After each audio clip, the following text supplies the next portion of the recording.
খুব সুন্দর একটা কাহিনী আছে। একবার এক ব্যক্তি নিজের অসফলতার জন্য ত্রস্ত হয়ে সময় দেবতার তপস্যা করতে বসলেন। উনি তপস্যা করলেন এবং সময় দেবতা প্রসন্ন হলেন, মানুষের রূপ ধারণ করে ওনার সামনে প্রকট হলেন। এবার সেই ব্যক্তি ওনাকে জিজ্ঞেস করলেন যে কি এমন আছে যার জন্য আপনি বারবার জয়ী হন আর আমি চিরকাল পরাজিত হয়ে থাকি? কেন এত পরিশ্রম করা সত্ত্বেও আমি সাফল্য লাভ করতে পারি না?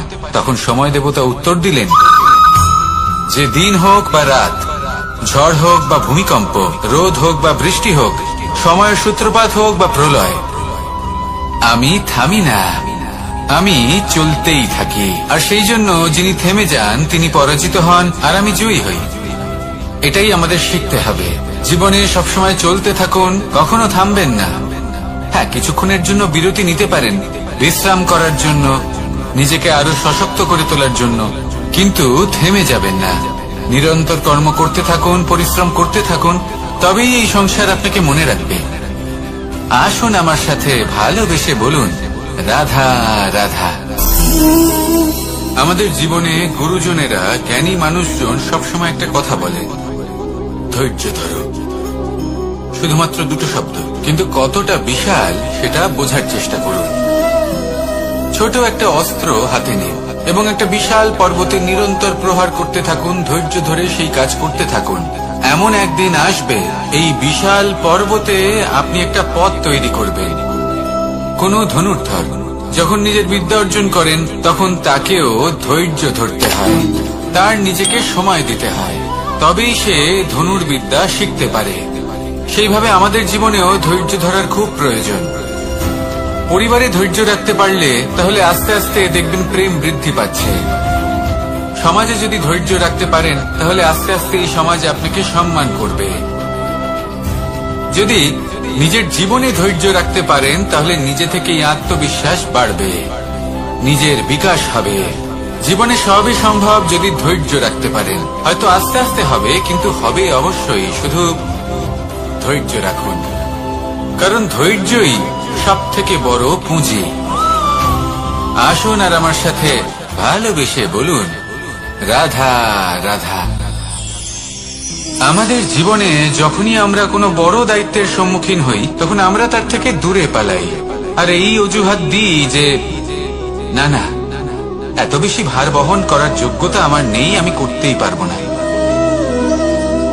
দেখুন, এই সংসারে ভিন্ন ভিন্ন ধরনের গাছ আছে, ছোট গাছ, বড় গাছ, কিন্তু বট গাছের মতো বড় এবং নিবিড় গাছ আর একটাও নেই। সে নিঃস্বার্থভাবে এই সংসারকে সেবা করে যায়, ছায়া প্রদান করে, শীতলতা প্রদান করে। আর যখন এমন সময় আসে যখন তার ওপর বোঝা অত্যন্ত বেড়ে যায়, সে কিন্তু কোনোভাবেই ভেঙে পড়ে না। তখন সে নিজের নিঃস্বার্থ কর্মের ফল লাভ করে, সেই নিঃস্বার্থ কর্ম যা সে করেছে। তার দেহ থেকে ছোট ছোট ঝুড়ি বার হয় এবং তা কাণ্ডের আকার ধারণ করে। সেই কাণ্ড মাটির কাছে পৌঁছয় এবং তারপর তা বটগাছের সহায়ক হয়ে ওঠে। সে ভেঙে পড়ে যায় না। এইভাবে আপনিও জীবনে নিঃস্বার্থভাবে সবার সেবা করুন, ভালোবাসুন, সবাইকে সাহায্য করুন। যেদিন আপনার ওপর বোঝা অত্যন্ত বেড়ে যাবে সেদিন এই সব মানুষ আপনাকে সাহায্য করার জন্য আসবেন, আপনার শক্তি হয়ে উঠবেন, আর আপনি বটগাছের মতোই মহান এবং বিশাল হয়ে উঠবেন। আসুন আর আমার সাথে ভালোবেসে বলুন রাধা রাধা। মানুষ তার জীবনে দুই ধরনের পরিস্থিতিকে খুব ভয় পায়। এক, কোনো কারণবশত কারোর সামনে নত হওয়া। দুই, কোনো কারণে নিজের চরিত্র থেকে, নিজের মূল্যবোধ থেকে বিচ্যুত হওয়া। এবার কেন হয় এরকম যে কথায় কথায় কারোর সামনে নত হতে হয়? কেন বারংবার নিজের চরিত্র থেকে চ্যুত হতে হয়? এরকম কেন হয়? এটা তখনই হয় যখন আমাদের শিক্ষা এবং মূল্যবোধের অভাব থাকে। যদি মানুষের মধ্যে প্রকৃত শিক্ষা থাকে তাহলে এই সংসারে কোনো সময় এবং কারোর সামনেই নত হওয়ার কোনো প্রয়োজন নেই। যদি মানুষের মধ্যে মূল্যবোধ থাকে তাহলে তাকে নিজের মূল্যবোধ বা চরিত্র থেকে বিচ্যুত হতে হয় না, তা সে যাই হয়ে যাক না কেন।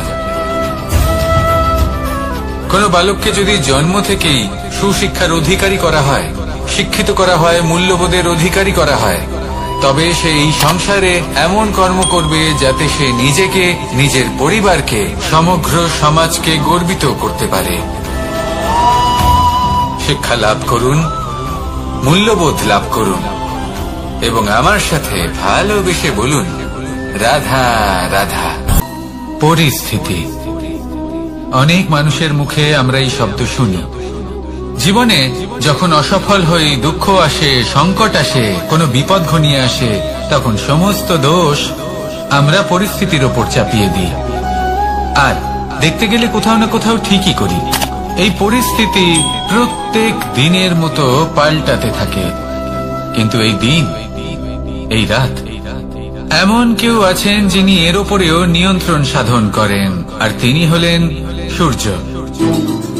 ঠিক সেই রকমই আমাদের জীবনেও সূর্য হলো এই মন। যদি এই মনের উপর আমরা নিয়ন্ত্রণ করতে পারি, তাহলে আমরা জীবনকেও নিয়ন্ত্রণ করতে পারব। প্রথমে এই মনের রাজা হয়ে উঠতে হবে। তাই মনে রাখবেন, যদি মন দুর্বল হয়, তাহলে পরিস্থিতি আমাদের সমস্যা বলে মনে হবে। এই মন যদি স্থির হয়, পরিস্থিতি প্রতিস্পর্ধা বলে মনে হবে। আর এই মন যদি শক্তিশালী হয়ে ওঠে, তাহলে যে কোনো পরিস্থিতি আপনার কাছে একটা সুযোগ মাত্র, এমন এক সুযোগ যাতে অগ্রসর হয়ে আপনি মহান হয়ে উঠতে পারেন। এই মনের শক্তির বৃদ্ধি ঘটান, মহান হয়ে উঠুন, আর আমার সাথে ভালোবেসে বলুন, রাধা রাধা। আমাদের সকলের জীবনে একটা লক্ষ্য থাকে যেটা আমরা লাভ করতে চাই। ঠিক যেন একটা প্রতিস্পর্ধা বিদ্যমান যে কে সব থেকে আগে নিজের লক্ষ্যে পৌঁছতে পারবে। আর সেই জন্য আমরা সকলেই খুব তাড়াতাড়ি এগোতে চেষ্টা করি, বড় এবং দীর্ঘ পদক্ষেপ ফেলি, যাতে তাড়াতাড়ি নিজের লক্ষ্যে পৌঁছতে পারি। কিন্তু এক অত্যন্ত গুরুত্বপূর্ণ বিষয় আছে। সবসময় লক্ষ্য সামনে থাকবে না, কখনো কখনো তা খুঁজতে হয়। এই যাত্রা খুব কঠিন হতে পারে। আর ঠিক এই কারণেই সবসময় দ্রুত গতিতে চলা বা তাড়াতাড়ি পথে চলা সেটা আবশ্যক নয়। তার থেকেও বেশি গুরুত্বপূর্ণ হলো ভেবেচিন্তে তারপর পথ চলা। যদি ভেবেচিন্তে পদক্ষেপ ফেলেন, চলতে পারেন, তাহলে সেটাই সর্বশ্রেষ্ঠ পদক্ষেপ। কখন কোন দিকে যেতে হবে, কখন কোথায় দিক পাল্টানো যাবে না, কখন গতি বেশি রাখতে হবে, কখন কম, কখন থামবো, কখন চলবো, এই সব কিছুর বিষয়ে জ্ঞান অত্যন্ত গুরুত্বপূর্ণ এবং ভেবে চিন্তে চলতেই হবে। সেই জন্য শুধু তীব্র গতিতে সামনে এগোলে চলবে না, ভাবনা চিন্তা করে এগোতে হবে। আসুন আমার সাথে ভালোবেসে বলুন, রাধা রাধা। কখনো কোনো প্রজাপতিকে উড়তে দেখেছেন? কি সুন্দর উড়ে বেড়ায় সে, এক ফুল থেকে অন্য ফুলে, এক পাতা থেকে অন্য পাতার উপর। কিন্তু সে কিভাবে উড়তে শেখে কখনো ভেবেছেন? জন্ম থেকেই কিন্তু প্রজাপতির ডানা থাকে না, ও কিন্তু ছোট্ট একটা ডিমের আকারে জন্ম লাভ করে। তারপর সেই ডিমটি ভেঙে একটি কীট বাইরে আসে। আস্তে আস্তে সে বড় হয়, ওর শক্তি বৃদ্ধি পায়। তারপর সে সেই কীট দশা ত্যাগ করে নিজের ডানাগুলি মেলে। এই প্রক্রিয়া তার কাছে সরল নয়, অত্যন্ত যন্ত্রণাদায়ক প্রক্রিয়া, কিন্তু সে সেই যন্ত্রণা মেনে নেয়। আর তারপর আস্তে আস্তে সে উড়তে শেখে। শুধুমাত্র আকাশে উড়ে বেড়ায় তা নয়, আমাদের মনের মাঝে উড়ে বেড়ায়। এবার এই ডিম থেকে প্রজাপতি হয়ে ওঠার যে যাত্রা, এটা যতটা কঠিন, ততটাই কঠিন হয় এই সংসারে শ্রেষ্ঠ কর্ম করা, ততটাই কঠিন হয় এই সংসারে মহান হয়ে ওঠা। সেই জন্য প্রয়োজনীয় প্রচেষ্টা এবং সময়। নিরন্তর প্রচেষ্টা করতে থাকুন, পর্যাপ্ত সময় নিন এবং আপনি নিজেকে এই আকাশে উড়ন্ত অবস্থায় পাবেন। আসুন আমার সাথে ভালোবেসে বলুন, রাধা রাধা। পায়েস হলো আমার বিশেষ প্রিয়। এর মধুর স্বাদ মনকে প্রফুল্ল করে তোলে। ছোটবেলায় মা আমার জন্য পায়েস বানাতেন এবং আমাকে বলতেন যে গরম থাকতে থাকতে খেয়ে নে কানাই, ঠান্ডা হয়ে গেলে ভালো লাগবে না। কিন্তু আমিও দুষ্টু ছিলাম। ঠান্ডা হওয়া পর্যন্ত অপেক্ষা করতাম, আর ঠান্ডা হয়ে যাওয়ার পরে মার কাছে যেতাম আর ওনাকে বলতাম যে মা, পায়েস তো ঠান্ডা হয়ে গেছে, এটা গরম করে দিন। তখন মা হাসতেন আর বলতেন যে পায়েস না হয় আমি আবার গরম করে দেব কানাই, কিন্তু এর মধুর স্বাদ, সেই মিষ্টত্ব, সেই সুবাস, সেটা আবার ফিরে আসবে না। কথাটা সত্যি। আর এই সত্যটাই আমাদেরও জীবনের সত্য। আমাদের জীবনের মধুর সম্পর্কগুলি, এতে যখন কটুভাব প্রবেশ করে তখন সেই মিষ্টত্ব ফিরিয়ে আনা প্রায় অসম্ভব ব্যাপার হয়ে যায়। আপনি চেষ্টা করে সেই সম্পর্ক ঠিক করতেই পারবেন, তার জন্য অগাধ পরিশ্রম করতে হবে, কিন্তু আবার সেই মিষ্টত্ব কখনো ফিরে আসবে না। সেই জন্য আপনার জীবনের যে মধুর সম্পর্ক আছে, যতটা সম্ভব চেষ্টা করুন তাতে মিষ্টত্ব বজায় রাখতে। কটুভাব আসতে দেবেন না। আসুন আর আমার সাথে মধুর স্বরে বলুন, রাধা রাধা। শব্দ, শব্দ আসলে কি? শুধুই কয়েকটি অক্ষরের সমষ্টি, নাকি আমাদের বাণী? এই শব্দ এমন এক শক্তি যা কাউকেই নিজের বশবর্তী করে ফেলতে পারে। শব্দ এমন এক অস্ত্র যা কাউকে ক্ষত বিক্ষত করে দিতে পারে।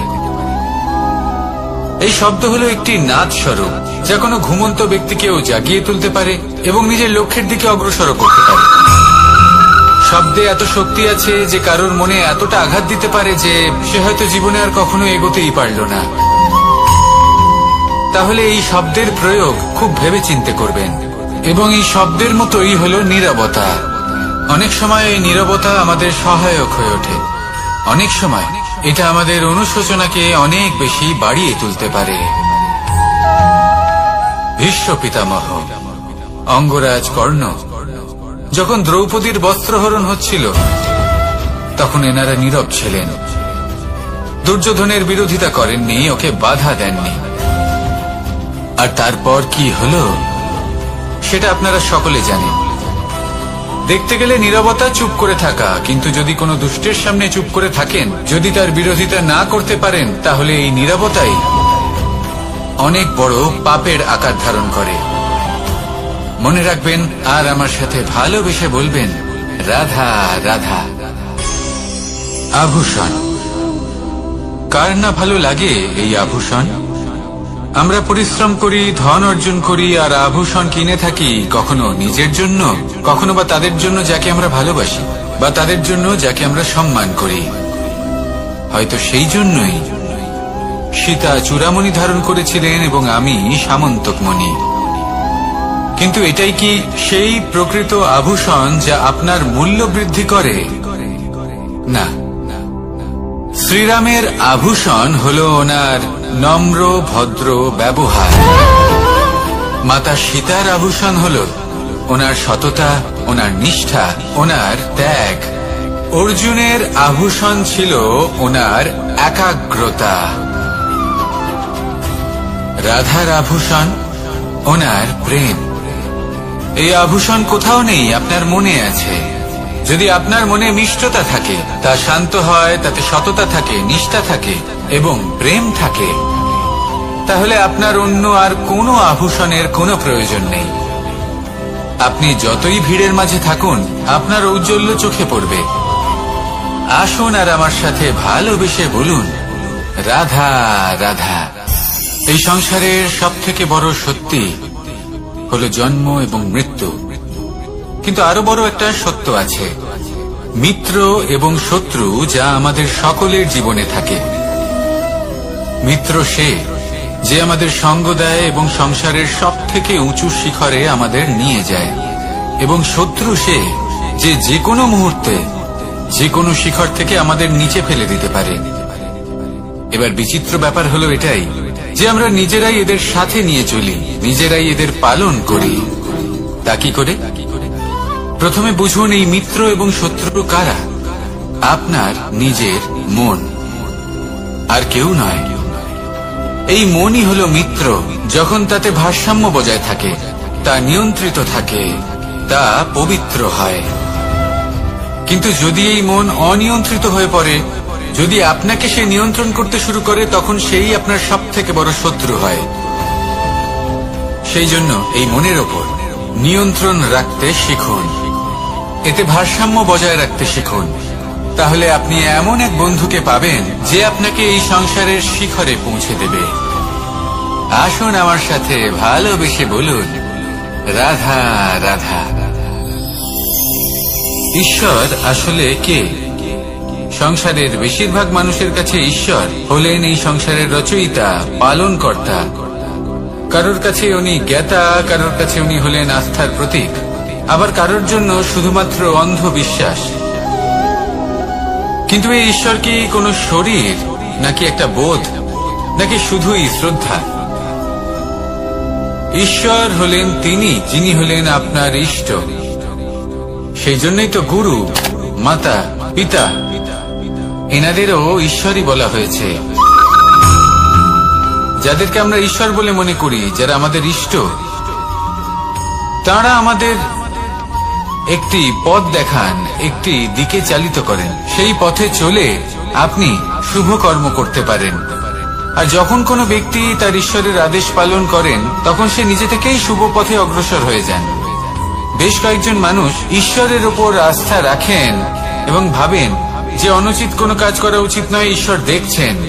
ওনারা ভয় পান যে কোনো অনুচিত কর্ম করলে কে জানে তার পরিণাম কি হবে। এমন অনেক ব্যক্তি রয়েছেন যারা ঈশ্বরকে বিশ্বাস করেন এবং জানেন যে ঈশ্বর তাদেরকে দেখছেন, তাই যে যে শুভ কর্ম ওনারা করেছেন তার ফল তারা অবশ্যই পাবেন।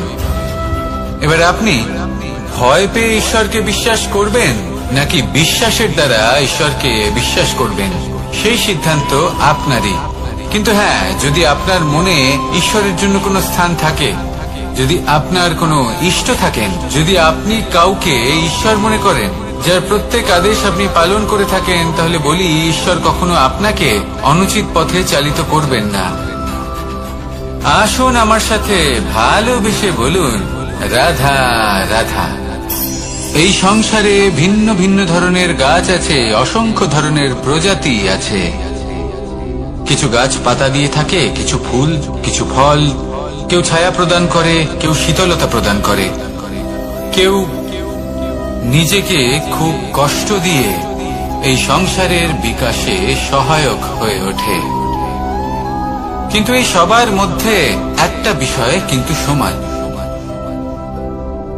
এরা প্রত্যেকেই পাতা ছাড়া, ফুল ছাড়া, ফল ছাড়া জীবিত থাকতেই পারে, কিন্তু কোনো বৃক্ষই শিকড় ছাড়া বেঁচে থাকতেই পারে না।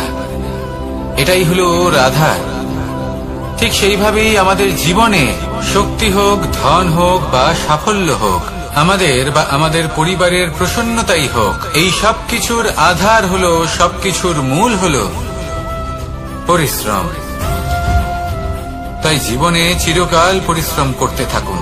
যদি আপনি জীবনে মহান হবার পথে অগ্রসর হতে চান, তাহলে পরিশ্রম করুন। এই পরিশ্রম দ্বারাই নিজের পরিবারকে প্রসন্ন করুন, নিজের বন্ধুদের প্রসন্ন করুন, এই সমাজকে গর্বিত করুন। আসুন আমার সাথে ভালোবেসে বলুন, রাধা রাধা। এই সংসারের সব থেকে বড় রোগ কোনটা? কেউ বলবে মানসিক রোগ, কেউ বলবে সেই রোগ যা সর্পদংশনের ফলে হয়ে থাকে। এই সংসারে ভিন্ন ভিন্ন ধরনের রোগ আছে এবং তার সাথে ভিন্ন ভিন্ন ধরনের যন্ত্রণাও রয়েছে। এমন একটা রোগ আছে যা চোখে দেখা যায় না, যা আপনার শরীরে কোনো দাগ রেখে যায় না, কিন্তু আপনার আত্মাকে পর্যন্ত ক্ষত বিক্ষত করে, অসুস্থ করে তোলে, বিনাশ করে দেয় আপনাকে এবং তার সাথে আপনার আত্মাকে। এই অসুখের নাম হলো লালসা। লালসা, যে কর্ম সাধন করেছেন তার থেকে বেশি ফল লাভ করার আশা। লালসা, যা আজ আছে তার থেকে অনেক বেশি লাভ করার ইচ্ছে। এই ইচ্ছে এই সংসারে সবার থেকে এগিয়ে থাকার আপনাকে প্রেরণা যোগাবে, কিন্তু তার জন্য আপনাকে অপরাধযোগ্য কাজ করতে উৎসাহিত করবে। আপনার বন্ধু, আপনার আত্মীয়, আপনার পরিবার, এই সবার থেকে আপনি কখন দূরে চলে যাবেন আপনি বুঝতেই পারবেন না। উচিত অনুচিত কোনটা, ধর্ম অধর্ম কোনটা, সব ভুলে যাবেন আপনি। সেজন্য মনে রাখবেন, নিজের জীবনে যদি আপনি লালসার থেকে নিজেকে দূরে রাখতে পারেন, তাহলে এর অর্থ হলো যে আপনি এই সংসারের সব থেকে বড় অসুখের ওপর বিজয় লাভ করেছেন। আসুন আমার সাথে ভালোবেসে বলুন, রাধা রাধা। এই সাগর কত বিশাল আকার, কখনো শান্ত কখনো উত্তাল, কিন্তু এই সাগরকে এত মহান কে করে তুলল? জল। এবার এই জলের যাত্রা দেখুন, সেটা কতটা কঠিন। এই জল সাগরে থাকে, সূর্য ওকে এতটা উত্তপ্ত করে তোলে যে এই জল নিজের অস্তিত্ব হারিয়ে ফেলে এবং বাষ্পে পরিণত হয়ে হাওয়ায় মিলিয়ে যায়।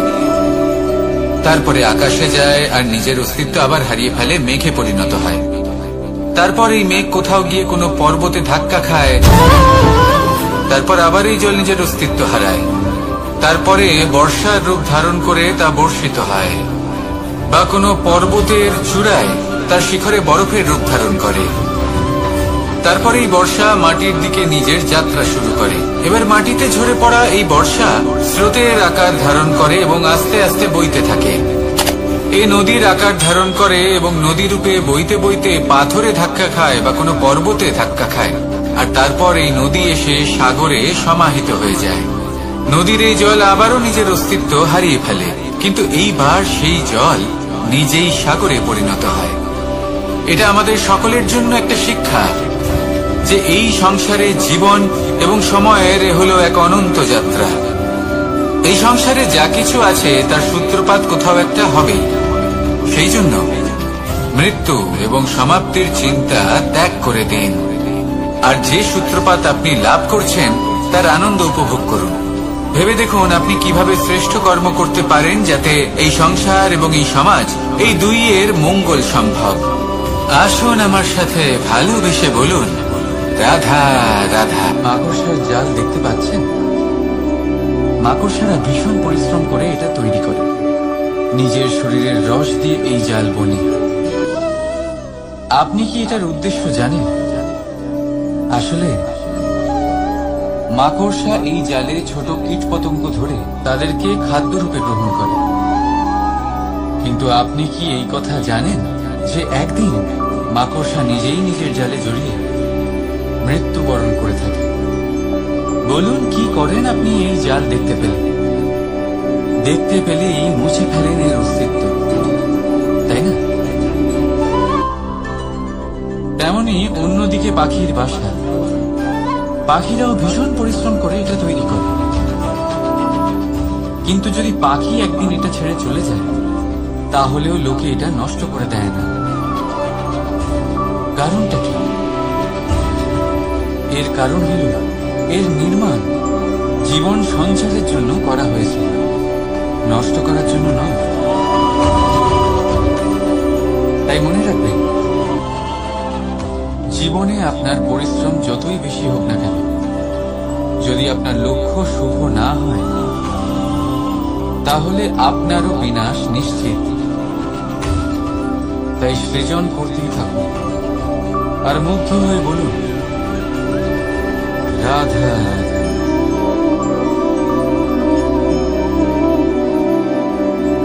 আপনার কি মনে হয় আমি কি করছি? আপনি বলবেন আমি প্রদীপ জ্বালাচ্ছি। সঠিক, কিন্তু প্রশ্ন হচ্ছে যে আমি কি আপনাকে বলেছি যে একে প্রদীপ বলা হয়? না। এই প্রদীপ কি নিজেই নিজের পরিচয় আপনাকে দিয়েছে? না। তাহলে আপনি কি করে জানলেন যে একে প্রদীপ বলা হয়? উত্তর হচ্ছে, করবে যে লোকে আপনাকে প্রদীপ ভেবে ভালোবাসবে, নাকি সাপ ভেবে ভীত হয়ে থাকবে। রাধা রাধা। সময় কত বিচিত্র হয়। সময় আমাদের পক্ষে থাকলে আমরা নিজেদের রাজা মনে করি,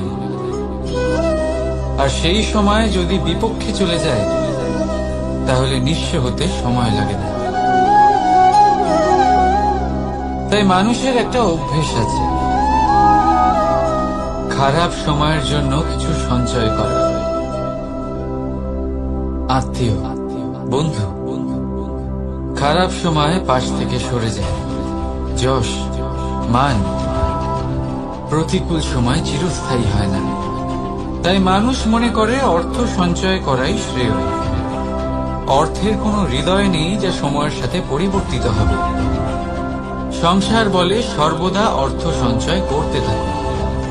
খারাপ সময়ে অবশ্যই কাজে লাগবে, কিন্তু আমি বলবো শুভ কর্ম করতে থাকুন, আনন্দে থাকুন, নিজের ওপর আর ঈশ্বরের ওপরে বিশ্বাস রাখুন। খারাপ সময় কখনো আসবেই না। রাধা রাধা। প্রকৃতি মানুষকে এক বিশেষ শক্তি দিয়েছে, অন্য জীবের থেকে বেশি শক্তি দিয়েছে।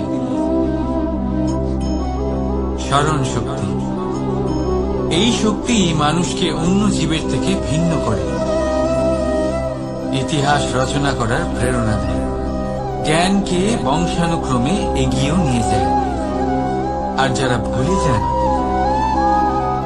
অধিকাংশ সময় তারা উপহাস আর দয়ার পাত্র হয়ে যান। কিন্তু এটাই কি প্রকৃতরূপে সত্য? না।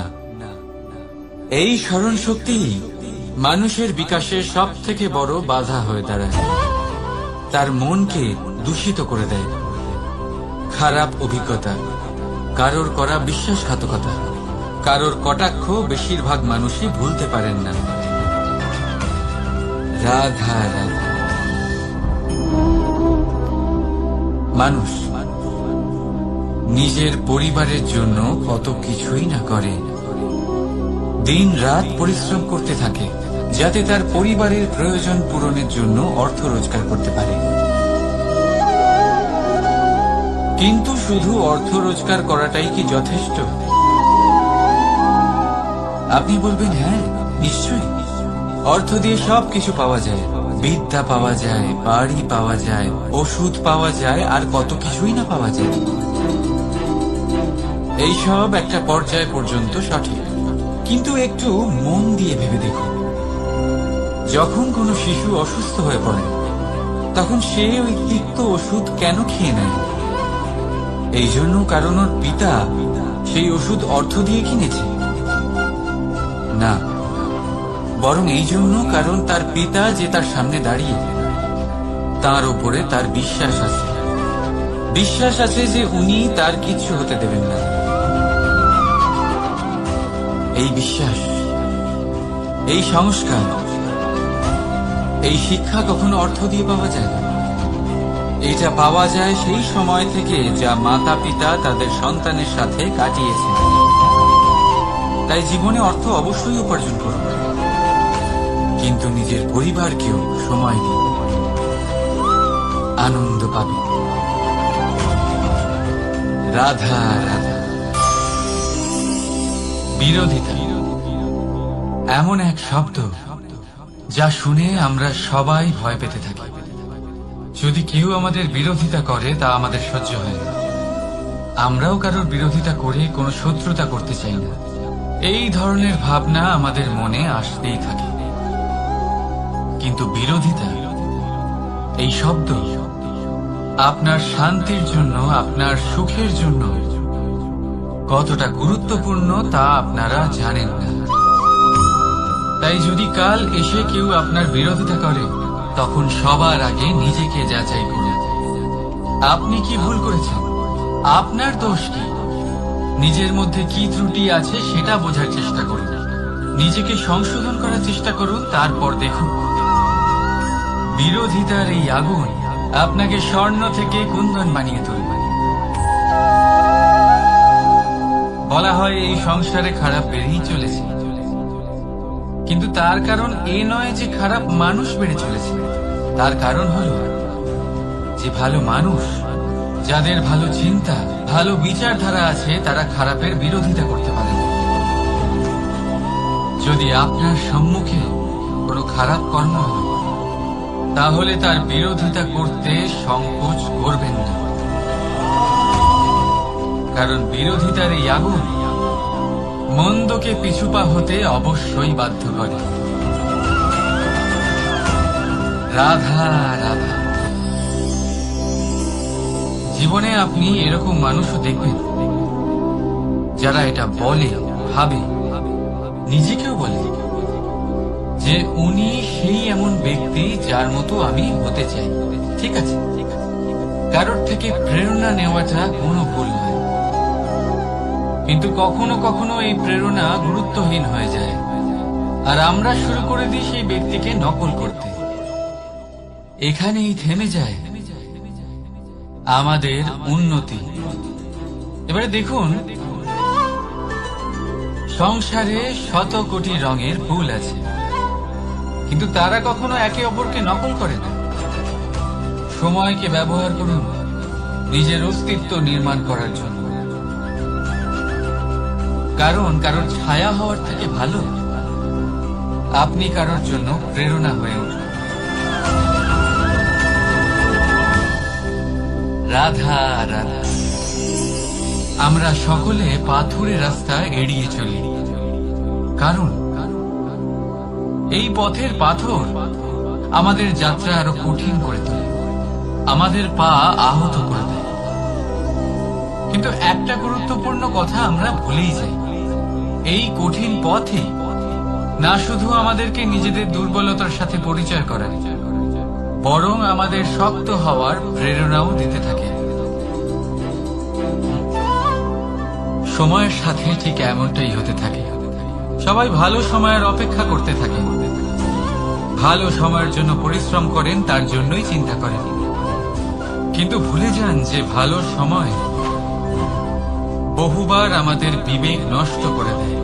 সেখানেই খারাপ সময় আমাদের বুদ্ধিকে সঠিক পথে চালিত করে।